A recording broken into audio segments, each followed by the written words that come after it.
Life is precious, and we all have the opportunity of living it to the fullest. Unfortunately, so few of us know how to manage it all. How do we account for our opportunities? How do we account for our time? How do we account for our relationships, health, spirituality, homes, finances, influence, and careers? How do we account for the one life we have to live? I am so glad you asked. In this program, you will find answers to all of these questions and more. Welcome to the Account for Your Life podcast with your host, the healthy accountant himself, Jay Moore. Good morning and welcome back to the Account for Life podcast. Today, here's what we're talking about. What's your family legacy? What is your family legacy? And today we're just going to look at, I think the basics of family legacy. I think a lot of us, especially in the time that we're living in, when we start talking about legacy, everyone does get focused on wealth accumulation and things of that nature. I think those are super important. Those are super important. For those that say you already advanced in life and you didn't accumulate the actual money and riches, there's still a way to leave a lasting family legacy. Today, we're going to discuss that and how anyone can get started with their legacy today. So, all right, I was sitting down with my son Jacob yesterday. Saturdays, we love to sit down. On Saturdays, I'm gonna tell you what we do. We have a standing appointment. We'll come together. We'll read Genesis, chapter 1, all the way to chapter 2, I think verse 1 and 2, just to kind of go through the creation history and then, how God sanctified and, the seventh day and all that good stuff. And, we like, well, I didn't say we like reading it. It's a mandate. Let's remember what God did. It's the seventh day of the week. And so we were sitting there talking and, here's how I look at legacy. Man, if I can put myself into my kids, if I can put myself into people, then my legacy is going to live on. Jay Moore, the healthy accountant, does not have to go away just because he died and just because he left the planet. I said, and so I started talking to him about some things, giving him some metaphors of, what some things meant. And I'm trying to remember what I said to him, but I was talking about how God works because I asked him a question. Well, I didn't ask him a question. I says, hey, how when things happen and, bad things happen in the world and, a lot of people say, man, why didn't God step in and do something? And, and so I said, look, let's address why God doesn't step in and why it seems like God's not doing things or going against all the situations and problems that's happening in the world. I said, I'm talking to my son, Jacob, he's 16. And I said, let me share with you at least my understanding of what's happening. I said, God, the way God works is when God created us, and in that statement in Genesis 1:26-28, when he says, be fruitful, multiply, have dominion over the earth, he locked himself out of earth. That means that he's not going to come to the earth and take our jobs away from us. He gave us the planet. He says, this is yours. I gave it to you. And so you must manage it. Go to Genesis chapter 2, verse 5. He's talking about management right there. He needed someone to take it and manage it. He would create it, but then someone had to come behind and manage it. And because that's how God works, then when the bad things happen in the world, God is just sitting, God ain't even looking at it. He's like, man, God knows God is always looking for somebody to use. Keyword, he's looking for somebody to use. And so I was telling Jacob, I says, Jacob, well, in order for God to do anything, he has to have a person that he can get into. And so this is the metaphor that I gave him. I said, because my son started driving last year. And man, that's been interesting. But he starts driving and we gave him a car and he has the keys. I said, now, let me ask you this question. I said, can I just go drive the car? No. Why? Because he has the keys. I said, so you got the keys to the car. So the only way I can get in the car or the only way I can drive the car is if you give me the keys or at least let me in the car. And he looked at me, he says, wow, that's That's interesting. I've never heard anything like that before. He actually was intently listening. You know how sometimes you talk to your kids and they're kind of half listening to you, but yesterday he was listening to me. He says, that's an interesting perspective, is what he said. I said, well, how did I learn that perspective? I said, I learned it because at some point in my life, I was driving my own car. I was driving a car, and I'd locked God out of the car. And God was not in the car with me, even though God was with me. God sends his angels. It says in the Bible that he gives his angels charge over us, to basically help us and to keep us, from bad. I mean, he will step in so that bad things won't happen to us. God will do that. But when it comes to running our life, God can only do that with us.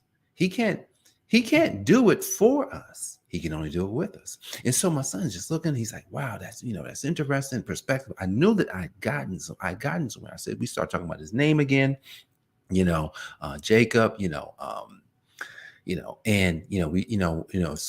I'm just telling him, I says, hey man, your name is the setup. Now, when we named you, we did not have an understanding of who you would be.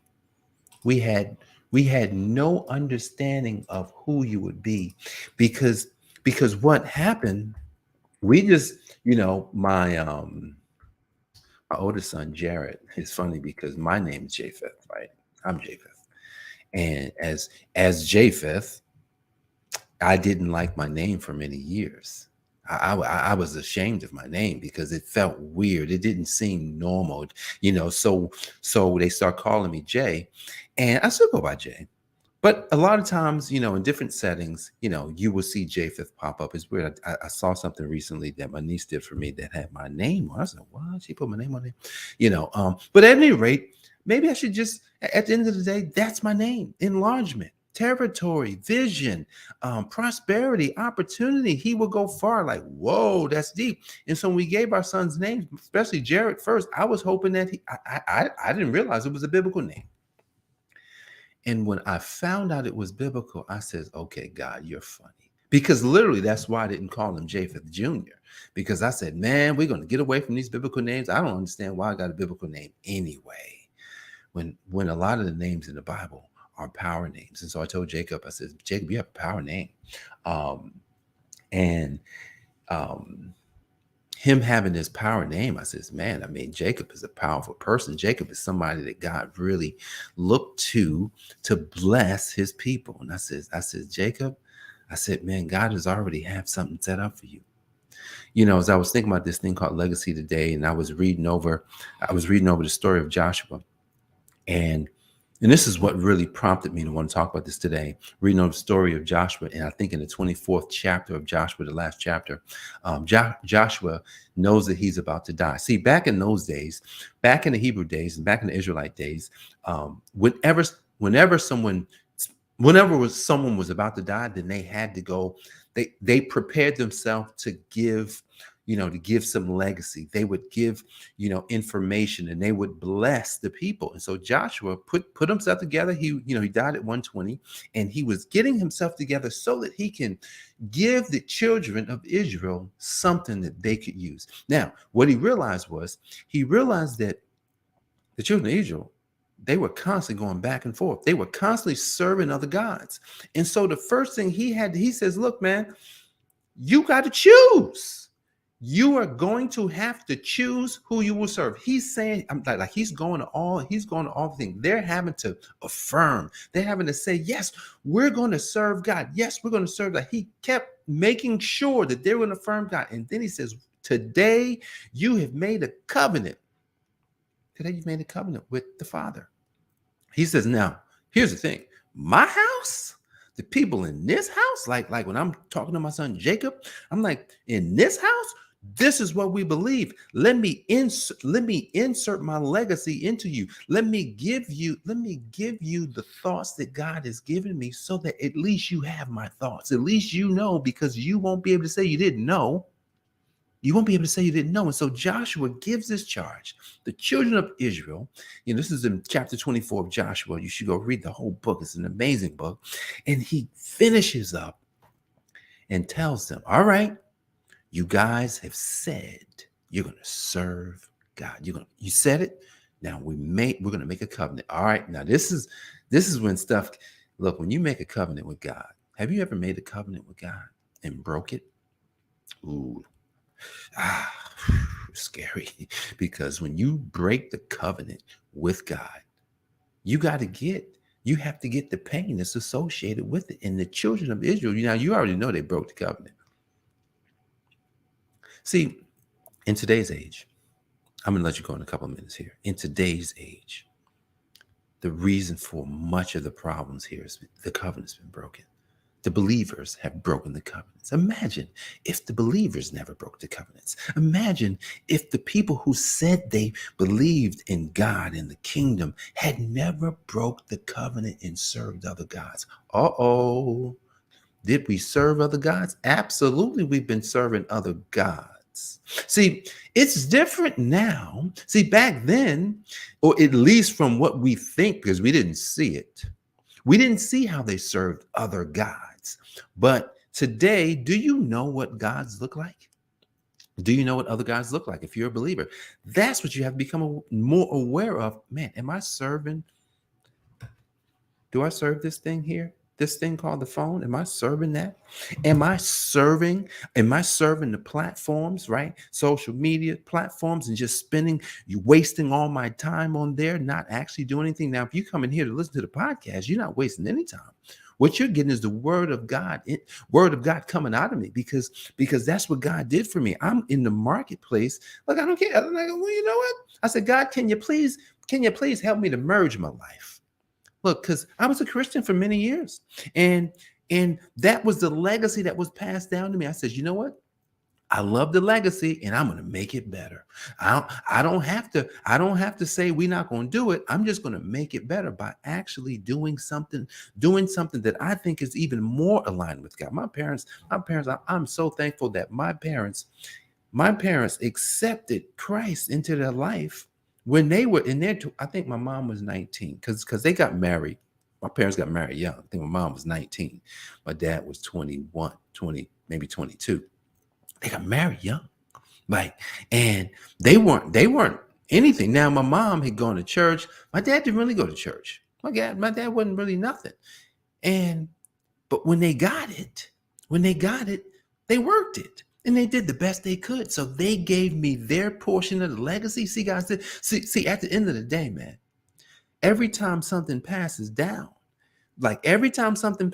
we all have an opportunity to do something different to make it grow. So when you think about your family legacy, yes, you should think about riches. You should think about different ways that you could have wealth passing down to your lineage and your children's children, because it says good man leaves inheritance to children's children. So let also the inheritance be your mind. Make sure that your mind filled with all that goodness, filled with all that, with all those breakthroughs, make sure that gets down into the legacy. That's what I'm pushing, because at the end of the day, what if you give people things that they don't know how to manage, then it's not going to be worth it. What's the point in giving my kids money? What's the point in giving my kids all that money, wealth, and stuff like that, and they can't manage? They have not come into themselves. I don't want to do that. I want to make sure that they are ready to do what it is that they have to do when they get the money, when they get the wealth. So our family legacies start simply. It starts with what you already have that's valuable. What do you have today that's valuable? God has blessed us all with a measure of faith. God has blessed us all with at least one talent, one gift. And God has blessed us all with something so amazing on the inside of us that all we have to do, what I call connect into the source. Now I'm going to show you how that works. I'm going to let you go. Here's my phone. You see this right here? You got source. Well, no, this is the source. This is the source. This is where all the power is at. You plug the power. You got to plug the power you got to plug it right into the thing, power into the thing. But imagine this. You see this? You see this is not in, right? But what if the power is sitting on top of the thing? Is it getting any power? Nope. So your job is to plug in to the power. Now, as I let you go here, when you plug in, a surge is coming. A surge is coming. And that surge might be strong. Most people, when the surge comes, the problems, Jesus talks about this in Matthew 6:25-34. Go read it. When the power comes, people get busted out of there. Don't allow the power to overtake you because of the problems, the things that's happening in your life. The worry about bills, the worry about the stuff. Don't allow that to happen. Focus in on what the legacy is, the wealth that you already have. Allow the power of God to fuel you so that your family will be taken care of for generations to come. Guys, I appreciate you for joining me for this episode of the Account for Your Life podcast. Jay Moore, the Healthy Accountant, helping you to account for your life. God bless. I'll see you on the next episode. Peace. Thanks for joining us, listening friends. We are so glad you invested this time with us. Always remember, you only have one life to live, so live it to the fullest. This has been the Account for Your Life podcast with your host, the healthy accountant himself, Jay Moore. Until next time, make it a great day.